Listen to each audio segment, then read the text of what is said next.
14 जून 2025 कानपुर देहात का रनिया थाना क्षेत्र।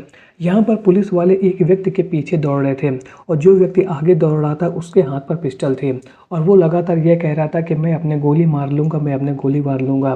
लेकिन पुलिस वाले उसको पकड़ने की कोशिश कर रहे थे कि ये जो व्यक्ति है वो उनके हाथ में आ जाए। अब ये व्यक्ति कौन था जिसके पीछे पुलिस वाले दौड़ रहे थे और इसने ऐसा क्या क्राइम कर दिया था जिसकी वजह से ये अपने हाथ में एक पिस्टल लिए हुए था। यानी कि सब कुछ आगे इस वीडियो में जब आपको इस घटना के पीछे की पूरी कहानी पता चलेगी तो आपके रोंगटे खड़े हो जाएंगे। तो आज का वीडियो होने वाला है बहुत इंटरेस्टिंग। यदि आपको वीडियो पसंद आए तो वीडियो को लाइक और चैनल को सब्सक्राइब जरूर कर लीजिए, क्योंकि ऐसी इंटरेस्टिंग वीडियो मैं आप लोगों के लिए हर रोज़ लेकर के आता हूँ। तो चलिए वीडियो को शुरू करते हैं विस्तार से। कन्नौज का रहने वाला कुंदन एक कीर्तन मंडली में काम करता है और वहीं पर एक खुशबू नाम की लड़की भी काम करती है और उन दोनों के बीच में धीरे धीरे काम करने के साथ साथ दोस्ती हो जाती है और दोस्ती होने के बाद में दोनों एक दूसरे से फ़ोन पर बातचीत करना शुरू कर देते हैं। दोनों एक दूसरे के साथ लेट नाइट काम करते थे, क्योंकि जो कीर्तन मंडली होती है इनको रात में ज़्यादातर भजन कीर्तन गाने का मौका मिलता है। खुशबू और कुंदन घर से दूर भजन मंडली में कई दिनों तक साथ रहते थे और इस वजह से जो उनके बीच में रिलेशन था वो धीरे धीरे क्लोज होता जा रहा था। दोनों के पास एक दूसरे के नंबर थे, उनके बीच में बातचीत भी होती रहती थी। समटाइम्स काम को लेकर के बातचीत होती थी और समटाइम्स उनकी आपस में पर्सनल बात भी होती थी। और जो दोनों की उम्र थी वो आसपास थी। जहाँ कुंदन 22 साल का था वहीं खुशबू 18 साल से कम उम्र के थे। इस वजह कि दोनों की एक दूसरे से बहुत ज़्यादा बनती थी। दोनों एक दूसरे को बहुत अच्छी तरीके से जानते थे और इसी बीच में जो उनकी दोस्ती है वो धीरे धीरे प्यार में बदल जाती है और साथ में काम करने की वजह से उनको एक दूसरे के साथ जो टाइम स्पेंड करने का मौका मिलता है वो भी खूब मिलता था और दोनों कमा भी रहे थे। साथ रहने की वजह से जो उनके बीच की दोस्ती थी वो धीरे धीरे प्रेम संबंध में बदल जाती है और इसके बाद दोनों एक दूसरे के साथ रहने की कस्में खाने लगते हैं। दोनों अपने घर से बगावत भी कर जाते हैं और इसी बीच में खुशबू और कुंदन घर से भाग जाते हैं। लेकिन खुशबू के परिवार वालों को ये जो रिलेशन था वो बिल्कुल भी एक्सेप्टेबल नहीं था। वो नहीं चाहते थे कि उनकी नाबालिग बेटी किसी के साथ इस तरीके से भाग जाए और उसकी इस हरकत की वजह से उनका जो आसपास का समाज था, आस पड़ोस के लोगों के बीच में उनकी नाक कट रही थी। और जैसे ही खुशबू कुंदन के साथ भाग जाती है, खुशबू के परिवार वाले पुलिस स्टेशन में जाते हैं और कंप्लेन कराते हैं कि कुंदन नाम का व्यक्ति जो उसके साथ भजन मंडली में काम करता है उनकी नाबालिग बेटी को लेकर के भाग गया है। जैसे ही ये पुलिस वालों को ये बात पता चलती है वो लोग केस तो नहीं दर्ज करते हैं, लेकिन कुंदन और खुशबू को ढूंढना शुरू कर देते हैं और इसके बाद कड़ी मेहनत के बाद लगभग 78 घंटे के बाद वो दोनों को ढूंढ लेते हैं और खुशबू को उसके परिवार वालों के पास छोड़ देते हैं। वहीं दूसरी ओर कुंदन को सख्त हिदायत देते हैं कि नेक्स्ट टाइम तुमने ऐसी कोई भी हरकत की या तुमने इसको अपने साथ ले जाने की कोशिश की तो तुम्हारे ऊपर बहुत कड़ी कार्रवाई करेंगे और तुमको जेल के अंदर डाल देंगे। लेकिन खुशबू और कुंदन के बीच में जो प्यार है वो बहुत आगे तक बढ़ चुका था और दोनों एक दूसरे के साथ ही रहना चाहते थे। वो दोनों नहीं चाहते थे कि उनको एक दूसरे से कोई दूर करे और इसी बीच लगभग 1 साल के बाद कुंदन और खुशबू फिर से घर से फरार हो जाते हैं।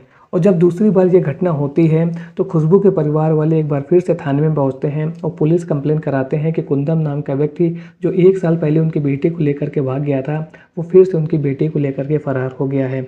और इस बार जब पुलिस वालों को दोबारा ये कंप्लेन मिलती है तो वो लोग इस बार कंप्लेन भी लिखते हैं, FIR लिखते हैं और कुंदन और खुशबू को ढूंढना शुरू कर देते हैं। कुछ दिन के बाद पुलिस वाले खुशबू और कुंदन को गिरफ्तार कर लेते हैं और इसके बाद कुंदन को जेल हो जाती है और वहीं खुशबू को उसके परिवार वालों के पास छोड़ दिया जाता है। इसी बीच खुशबू को ये बात पता चलती है कि जिसके लिए वो अपनी जान छिड़क रही है, जिसके प्यार में वो पागल है, वही कुंदन शादीशुदा है। और जब ये बात खुशबू को पता चलती है कि कुंदन शादीशुदा है तो वो उससे बहुत ज़्यादा झगड़ा करती है और उससे अपने जो सारे रिश्ते थे उनको ख़त्म कर देती है और उससे यह कह देती है कि अब तुम मेरे आसपास नज़र आए तो मैं तुम्हारे ऊपर सख्त कार्रवाई कराऊंगी पुलिस से। क्योंकि उसको ये बात पता चल गई थी कि कुंदन शादीशुदा है और वह केवल उसका शारीरिक शोषण कर रहा है और इससे ज़्यादा वह उसको कुछ भी देने नहीं चाहता है। लेकिन जो दूसरी ओर कुंदन था वो लगातार खुशबू के ऊपर दबाव बना रहा था कि तुम मेरे पास आ जाओ और इसीलिए वह उसके घर पर भी आता था, यानी कि खुशबू के घर में भी जाता था और उसके परिवार वालों को डराता धमकाता था कि आप लोग खुशबू को मेरे हवाले कर दीजिए। और उसके परिवार वाले यानी कि खुशबू के परिवार वाले यही कहते थे कि तुम शादीशुदा हो, तुमको शर्म नहीं आती है कि तुम हमारी नाबालिग बेटी के पीछे पड़े हुए हो। लेकिन कुंदन के ऊपर खुशबू के प्यार का जुनून सवार था और वो किसी भी कंडीशन में खुशबू को छोड़ना नहीं चाहता था। और इसी बीच में दिन आता है 14 जून 2025 का। वो 14 जून 2025 को लगभग 100 किलोमीटर दूर गाड़ी चला करके रनिया थाना क्षेत्र में जहाँ पर खुशबू का घर है वहाँ पर पहुँचता है और इसके बाद खुशबू के परिवार वालों से लड़ाई झगड़ा करना शुरू कर देता है कि आप लोग अपनी बेटी को मेरे हवाले क्यों नहीं करते हो।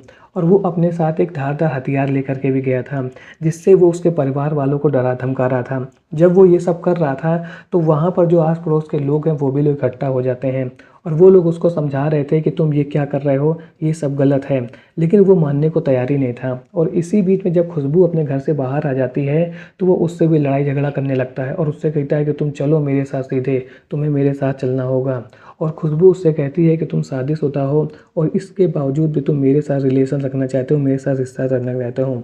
मैं तुमसे अब प्यार नहीं करती हूँ और अब मैं तुम्हारे साथ कभी नहीं रहूँगी। इसी बीच में गांव वाले पुलिस वालों को इन्फॉर्म कर देते हैं और पुलिस वाले वहां पर पहुंच जाते हैं। जैसे ही कुंदन पुलिस वालों को देखता है वह खुशबू के ऊपर आग बबूला हो जाता है और उससे कहता है कि तुम्हारी ये हिम्मत, तुमने पुलिस वालों को बुलाया है, तुम इनसे मुझको पिटवाओगी। और इसके बाद वह अपने हाथ में जो धारदार हथियार लिए हुए था उससे खुशबू के गले पर वार कर देता है, जिसकी वजह से उसके गले और चेहरे पर कट का निशान लग जाता है। जैसे ही ये घटना होती है पुलिस वाले उसको पकड़ने की कोशिश करते हैं, लेकिन वो भागना शुरू कर देता है। वहीं दूसरी ओर पुलिस वालों के साथ जो और भी पुलिस वाले आए थे वो घायल अवस्था में खुशबू को तुरंत जिला अस्पताल में भर्ती कराते हैं, जहाँ पर उसका इलाज चल रहा था। वहीं दूसरी ओर कुंदन खुशबू के ऊपर वार करने के बाद, उसको घायल करने के बाद भागना शुरू कर देता है और पुलिस वाले उससे लगातार कह रहे थे कि कुंदन रुक जाओ, हम तुम्हारे साथ कुछ भी नहीं करेंगे। लेकिन उसके ऊपर जैसे जुनून सवार था और वह दौड़ लगा देता है और वो पुलिस वालों से यही कहता है कि यदि आप लोग मुझे पकड़ने की कोशिश करोगे तो मैं गोली मार लूँगा।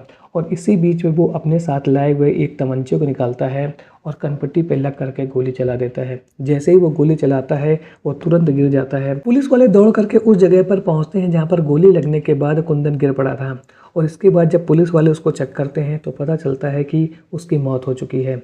पुलिस वाले उसकी डेड बॉडी को अपने कब्जे में ले लेते हैं और इसके बाद उसको पोस्टमार्टम के लिए भेज देते हैं। वहीं दूसरी ओर खुशबू को जिला अस्पताल में भर्ती कराया गया है, जहां पर उसका इलाज चल रहा है और अब वो खतरे से बाहर है। तो आज की वीडियो में आपने देखा कि कैसे एक सिरफिरे इंसान ने पहले एक नाबालिग लड़की से प्यार का धोखे वाला रिलेशन बनाया और इसके बाद जब उस लड़की को यह पता चल गया कि वो शादीशुदा है और उसने उसको छोड़ना चाहा तो वह उसके पीछे पड़ गया और उसके परिवार वालों और उस पर खुद दबाव बनाने लगा कि तुमको मेरे साथ रहना ही पड़ेगा। और जब उसकी इन हरकतों का विरोध किया गया तो उसने एक ऐसा कदम उठा लिया जिसकी वजह से आज वो इस दुनिया में नहीं है। तो आज की वीडियो से हमें यही सीख मिलती है कि हमें जोश में आकर के, गुस्से में आकर के अपने जो दिमाग का संतुलन है उसको बिल्कुल भी नहीं खोना चाहिए। कोशिश हमें यही करनी चाहिए कि कोई भी परेशानी है, कोई भी दिक्कत है तो उसको बैठ करके सॉल्व किया जाए। जब भी कोई व्यक्ति गुस्से में आकर के या क्रोध में आकर के कोई काम करता है तो उसके परिणाम ऐसे होते हैं जैसा कुंदन के साथ हुआ है। आज का वीडियो आपको कैसा लगा कमेंट सेक्शन में ज़रूर बताएं। मिलता हूँ ऐसे एक और नए इंटरेस्टिंग वीडियो में, तब तक के लिए थैंक्स फॉर वॉचिंग।